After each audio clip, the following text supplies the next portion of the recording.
पुढची बातमी बघूयात। देशामध्ये सध्या इंधनाचं संकट आहे।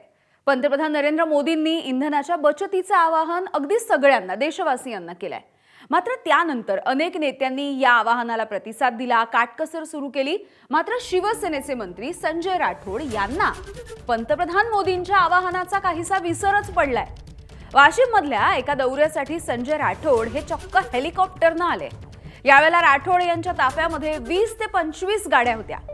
याच मुद्द्यावरून या व्हिडिओच्या नंतर आता ठाकरेंच्या शिवसेनेचे खासदार संजय राऊत यांनी निशाणा साधला।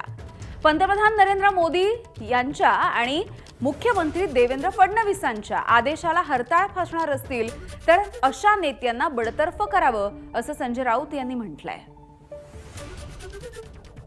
प्रधानमंत्र्यांचे आदेश पाळले जात नसतील, राज्याचे मुख्यमंत्री देवेंद्र फडणवीस यांचे आदेश पाळले जात नसतील मंत्र्याकडून, तर देवेंद्र फडणवीसांना अधिकार आहे त्यांना बडतर्फ करण्याचा। त्यांनी करावं, त्यांना कारवाई करावी आणि जनतेला आदर्श घालून द्यावा, एवढंच मी सांगेन। स्वतः मुख्यमंत्र्यांच्या पत्नी आमच्या अमृता वहिनी या सायकलवर फिरत आहेत आणि फडणवीसांच्या कॅबिनेटमधले मंत्री 25-50 गाड्यांचा ताफा हेलिकॉप्टरसह फिरत आहेत। ही तफावत जनतेला अस्वस्थ करते। त्याच्यामुळे मुख्यमंत्र्यांनी त्यांना बडतर्फ केलं पाहिजे, अशा मंत्र्यांना कोणी असतील।